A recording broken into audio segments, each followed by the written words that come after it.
어제 저는 이 성전에서 인생이란 무엇이냐에 대해서 말씀을 드렸습니다. 인생은 초대하지 않았지만 어느 날 홀연히 인연 따라왔다가 떠나라고 허락한 적도 없는데 어느 날 홀연히 인연 따라 떠나버렸다고 했습니다.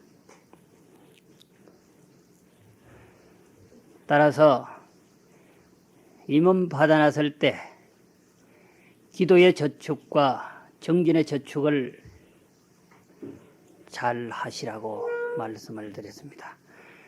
오늘은 두 번째 날로서 인생을 살아가는데 모든 것은 탐욕의 소관이다라고 하는 주제로서 법문을 시작하도록 하겠습니다. 모두 합장하세요. 뽀호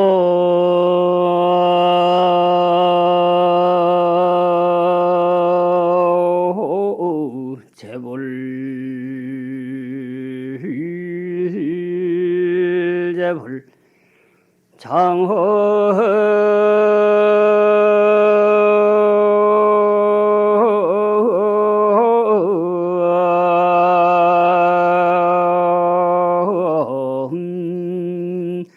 정명을공한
부채불 장엄 정멸공한 모든 부처님께서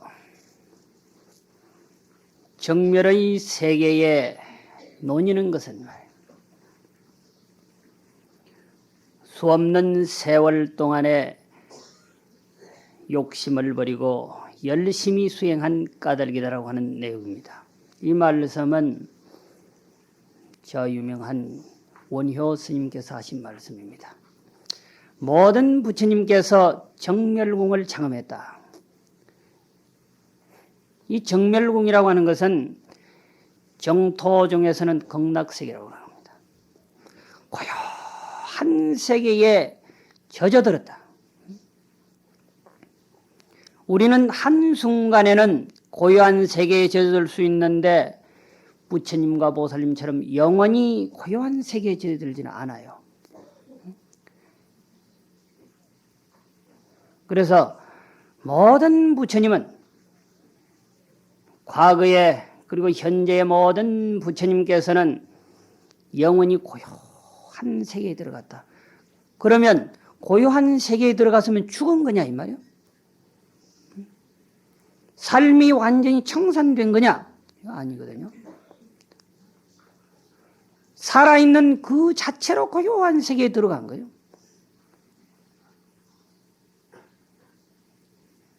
이렇게 되었을 때를 바로 부처의 세계라고 하는 겁니다. 그러면 부처는 우리와 다른 사람이냐? 절대 그러냐. 다 할 것 다 합니다. 먹을 것 다 먹고 입을 것 다 입고 갈 곳 다 가고 주무실 때 다 주무시고 그런단 말이에요. 달라진 게 하나도 없습니다. 하는 그대로 고요한 세계에 들어서 해버리니까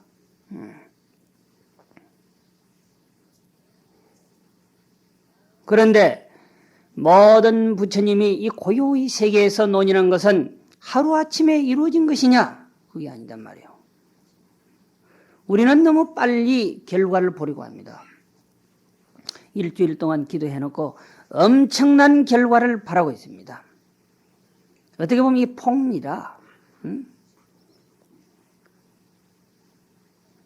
하도 따뜻해서 경상도 지방에는 이 무스탕을 입을 날이 잘 없어요. 몇백만 원짜리 사놓고 옷장에 딱 넣어놓은 사람 많을 끼야. 한때는 경상북도 특히 대구 지방의 사람들이 잘 살았잖아요. 무스탕 하나는 다 있을 거예요. 이게 없으면 며느리한테 가서 하나 사달라고 그래요. 며느리가 착취했거나 뭐 수가 있어. 그러니까 그 하나 사달라고 하라. 근데 이쪽 지방에서는 사실 그거 입을 날이 며칠 안 되죠. 그런데 그 가격을 보면 아주 가관입니다. 내 아는 이가 영국에서 50만 원 주고 딱 사갖고 왔는데 한국에 오니까 그걸 똑같은 것을 갖다가 350만 원 팔고 있더라는 게야. 그렇다고 해서 지금 영국 건너가서 내가 그거 50만 원 주고 사올 계제는 못 되잖아요. 가고 오고 돈이 더 많이 들 텐데 마치 그와 같은 겁니다. 또 백화점에서 또 전문적으로 이 무스탕만 파는 사람 장사 안 되게 내가 하는 것 같은데 우리 신자한테는 싸게 주겠지 뭐. 좀 싸게 주라고. 기도도 수행도 정진도 이렇게 폭리적으로 하면 안 된다는 거죠. 응? 일주일 기도하고서 1년 끝도 아니고 평생의 소원을 다 들어주라고 부처님한테 그러면 아마 그런 부처님이 없을 거예요. 부처는 원하는 대로 들어주는 게 부처가 아니고 하지 않는 것을 하게 하는 게 부처입니다. 기도 안 하고 공부 안 하고 정진 안 하는 사람 정진하게 하고 기도하게 하고 공부하게 하는 것이 부처님이에요.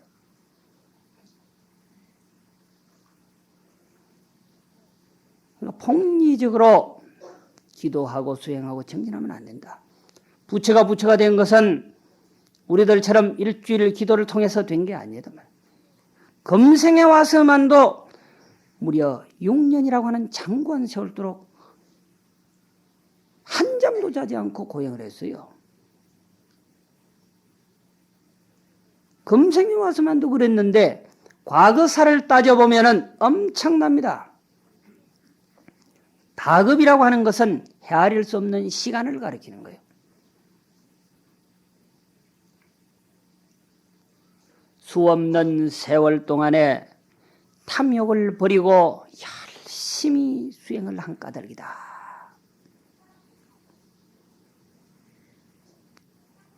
조금 전에 말씀드렸던 것처럼 원효 스님의 말씀인데 원효 스님은 아주 대단한 분입니다.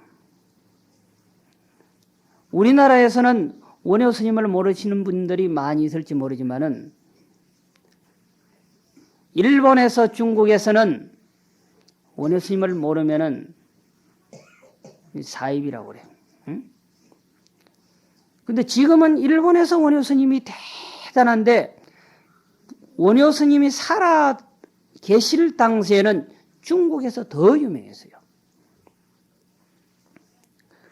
중국 불교가 당시에 대단했었는데 우리나라 신라시대 때 중국 불교가 대단했었는데 걸핏하면 스님들이 중국 유학을 많이 갔어요. 지금은 걸핏하면 스님들이 또 불교 학자들이 일본으로 이제 유학을 가는데 그때는 달랐다 이 말이에요.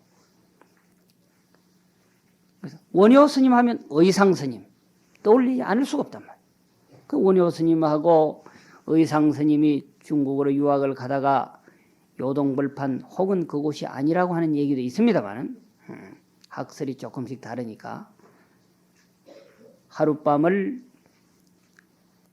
묵어가게 되었었는데 거기서 원효 스님은 물 한 바가지를 마시고는 갈증을 해소하고 경쾌한 기분으로 주무셨는데 다음날 아침에 보니까 그 바가지가 아니고 사람 바가지란 말이에요. 응? 해골 바가지.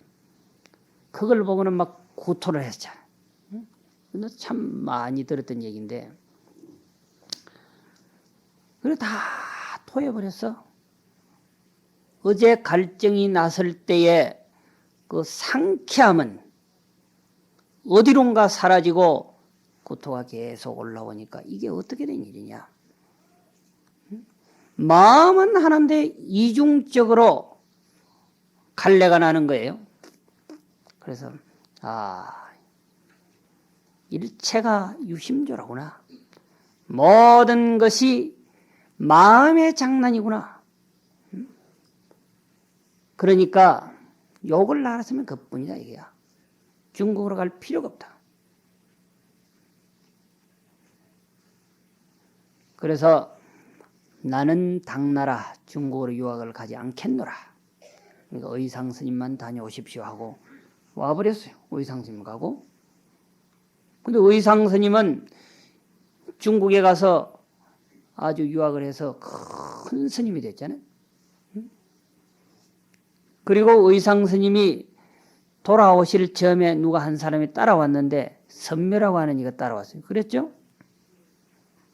선묘가 굳이 따라와서 호법의 역할을 하겠노라고 해서 더더욱 세간 사람들에게는 의상 스님이 유명해졌습니다. 그런데 이 참 러브적 사고로 보면은 의상 스님에게는 선묘가 있었는데 원효 스님에게는 누가 있었어요?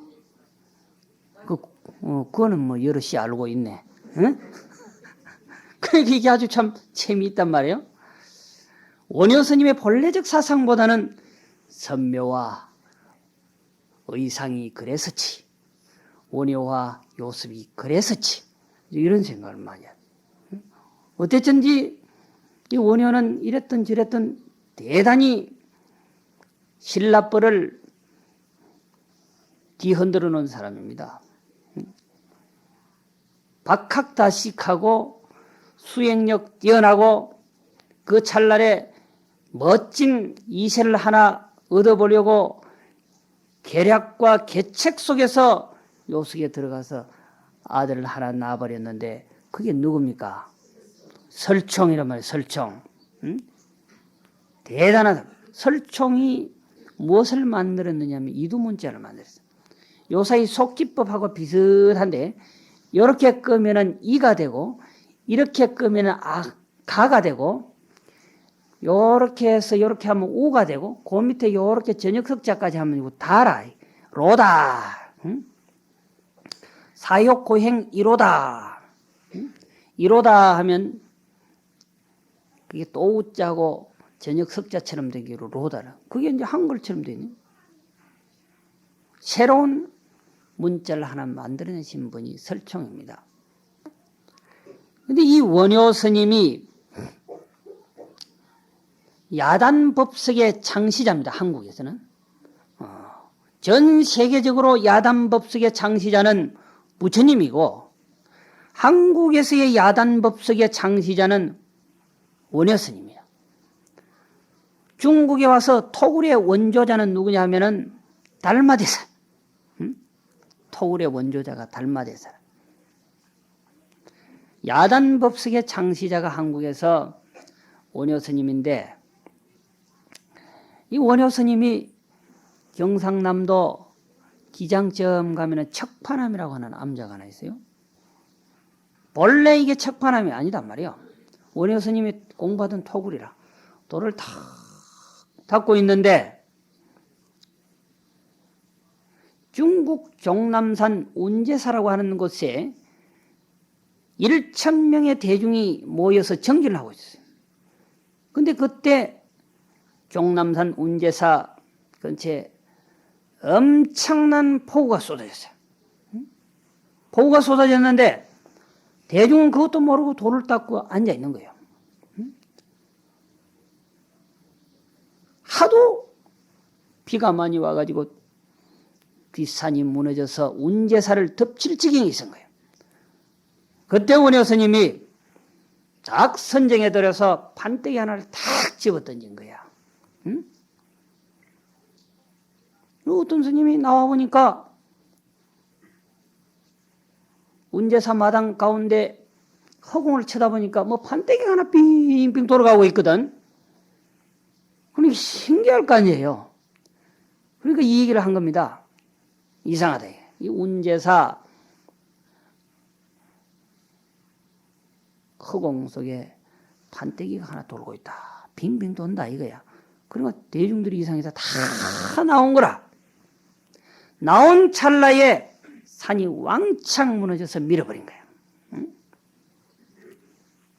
그러니까 저런 운제사는 다 무너졌지만은 1,000명의 대중은 다 살아남게 됐다. 응? 그래서 대중이 나와서 그 판때기를 딱 보고 위기를 면한 상황에서 서 있으니까 판때기가 툭 떨어진 거야. 이제 판때기로서는 내 할 일 다 했다. 이렇게 하고 툭 떨어진 거예요.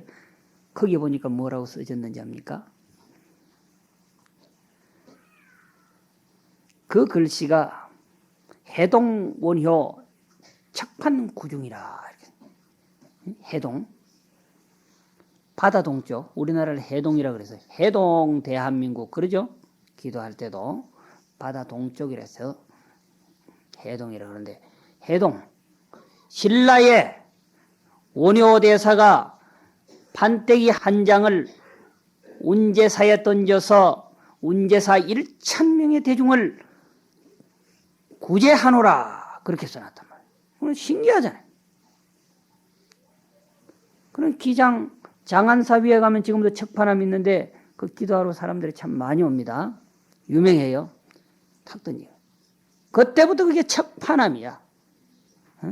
판때기를 던진 암자가 돼서 누가? 원효 스님이.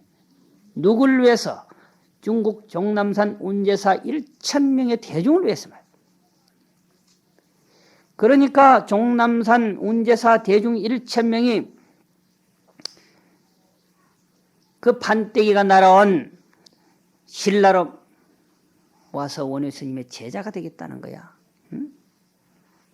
원효 스님의 그 신통력의 감화를 받아가지고 1,000명의 대중이 막 몰려오니까 어떻게 할 수가 없잖아요. 응? 토굴인데 대중을 수용할 만한 능력이 없어요. 그래서 지금 양산 통도에서 조금만 내려가면 내원사라고 있어요. 내원사? 내원사 잘 아시죠? 내원사가 있는데 그 산 이름이 원적산이야. 원적산. 원적산 내원사를 창건하게 된 겁니다. 운제사 1,000명의 대중, 그 밖의 대중이 원효 스님의 신통력의 감화를 받고 전부 다 원효 스님 설화에 와서 살겠다는 거예요. 정진하고.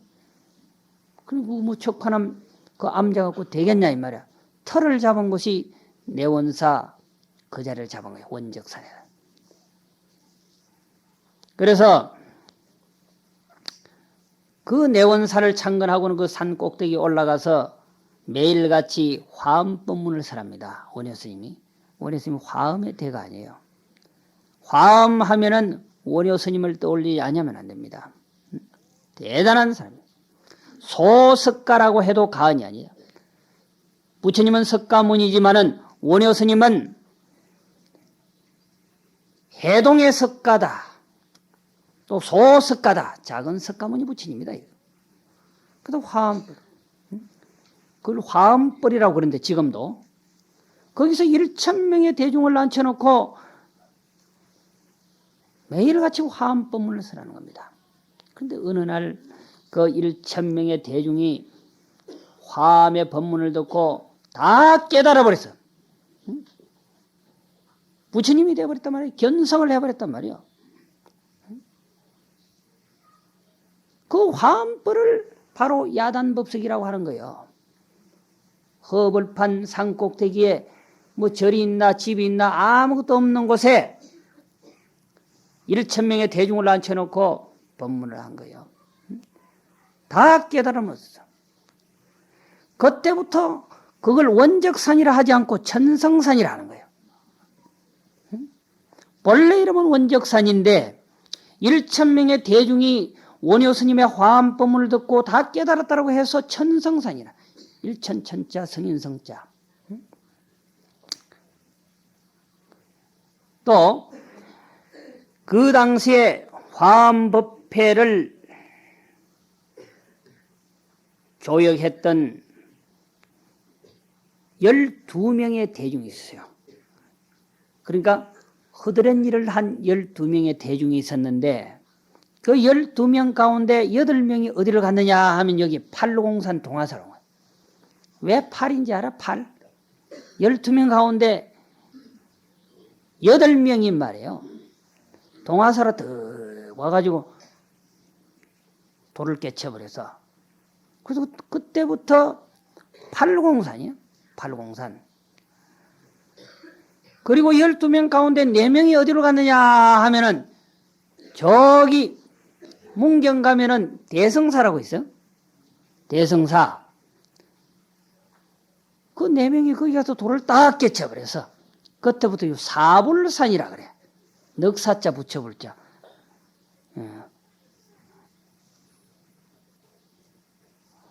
원적산 화엄벌에 요사이 말하는 천성산 화엄벌에서 화엄법석을 펼쳐놓고 소위 야단법석을 펼쳐놓고 야단을 떨 때 잡부역을 맡았던 12명 가운데 8명은 팔공산 와가지고 동화사 근처에 와서 돌을 툭 깨쳐서 그때부터 팔공산이 된 거예요. 그게 원래 팔공산이 아니라니까. 그게 공공자는 김공, 이공, 박공 할 때 그 공자예요.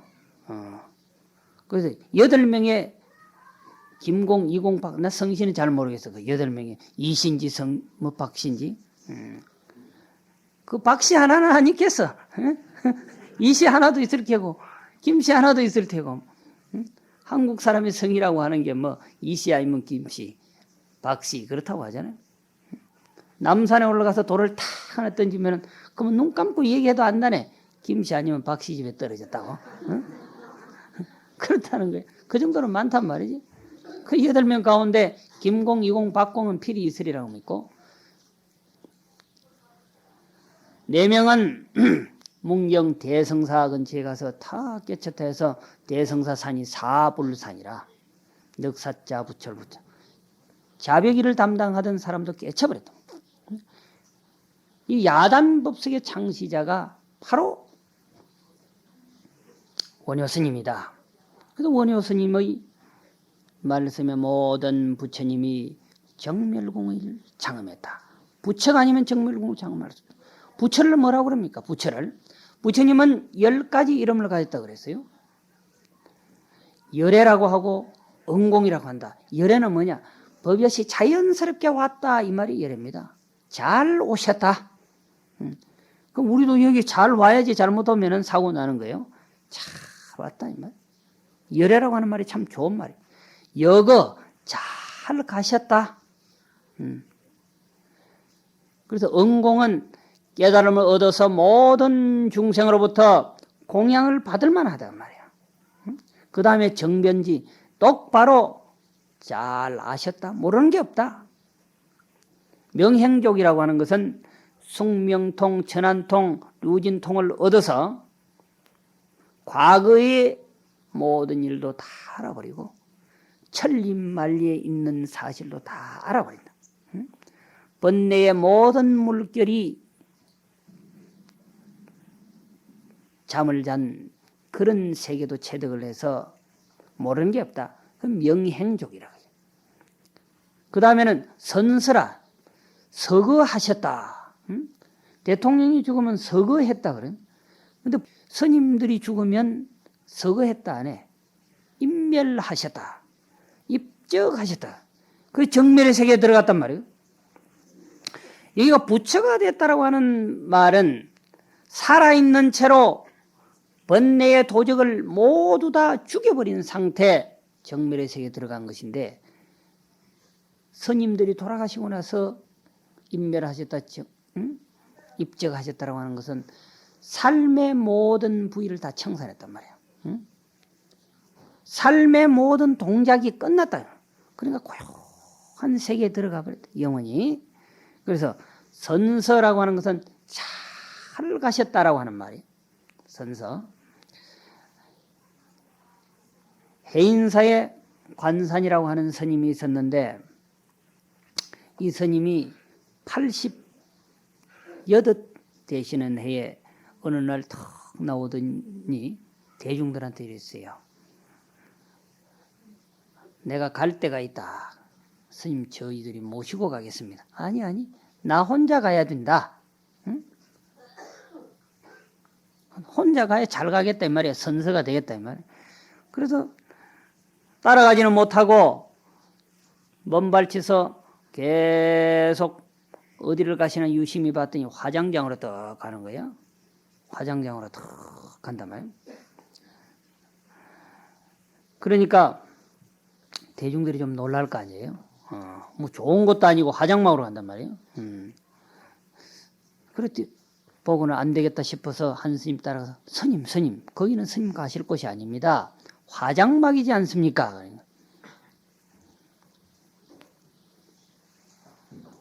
그래, 내가 화장막으로 가지. 내가 화장막으로 가지 그래. 내가 정신이 이상한 사람이 아니야. 화장막. 그리고는 서서 가버렸어. 바닥에 서서 갔단 말이야. 죽어버렸단 말이야. 중국에 유명한 등엄봉 스님이라고 하는 스님이 있었는데, 그 스님은 어느 날 제자들을 모아놓고 앉아서 돌아가시는 스님도 있지. 예. 누워서 돌아가신 사람도 있지. 예. 그런단 말이야. 그러면 허공에 매달려서 가신 사람이 있는가? 없습니다. 자기가 천장에 더 거꾸로 매달려 죽어버렸어. 선스라 멋지게 가버렸어. 근데 잘못 보면 뭐 좀 개팍스럽게 간 거지. 그런데 이 관산 스님은 매달려 간 사람도 있고 누워서 간 사람도 있고 앉아서 간 사람도 있는데 자기는 서서 가버렸어. 다 앉아서. 종사의 열반, 조사의 열반이 이런 거예요. 앉아서 죽고 싶으면 앉아서 죽고, 누워서 죽고 싶으면 누워서 죽고, 서서 죽고 싶으면 서서 죽는 거예요. 서서. 이걸 선서라고 그래서 멋지게 갔다 이 말이야.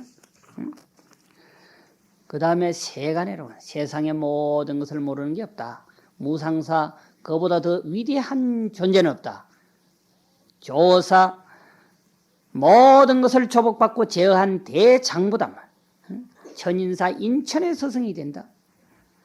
불세존 부처님께서는 이 지구상의 가장 위대한 존재다. 이게 부처님이 가지고 있는 10가지 이름입니다. 우리는 이름 하나밖에 없죠.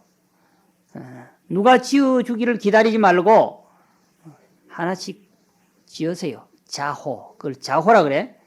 그리고 절에서 지어주는 법명, 걔 안 받으신 분은 주지스님한테 말씀드려서 받으세요.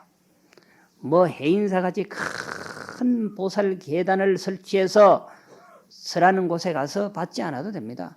자기가 가장 존경하는 스님에게 받으면 됩니다. 걔를 안 받으면은 불교 신자이기는 한데 사입이야, 사입이. 기독교 신자가 걔를 안 받았다고 그러면 데리고 가려고 그런다니까, 기독교로. 걔를 받았다고 그러면 저건 안 되겠구만, 무서워, 안 데려간다. 우리도 그렇잖아요.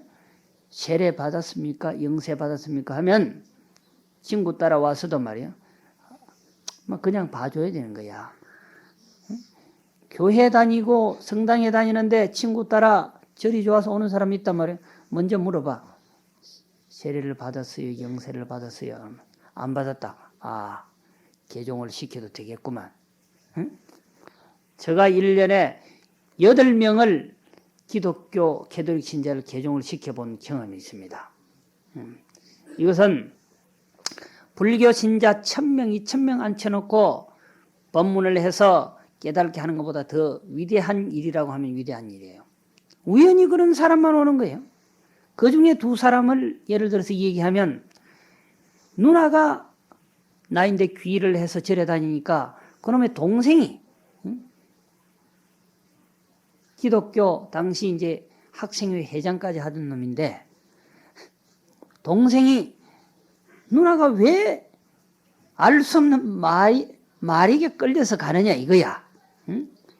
좀 더 아주 극하게 표현하면 마귀한테 홀려서 가느냐. 내가 가서 한번 봐주겠다 하고 온 거예요, 누나하고. 그래서 내가 앉아서 2시간을 얘기했지. 그러면 2시간을 얘기 듣고 나더니 이제 학교는 안 가고 맨날 나인데만 오는 거예요, 이제. 응? 친구 몇 놈을 데리고. 그래서 나중에는 이제 모든 거 다 치우고 수제자가 되겠다는 거예요. 이거 어떻게 된 겁니까? 교인들은 하나님 곁으로 그렇게 오면 축복을 받은 존재라 그럴 거예요. 우리는 그렇게 얘기하지 않지. 당연한 거거든요. 당연한 겁니다.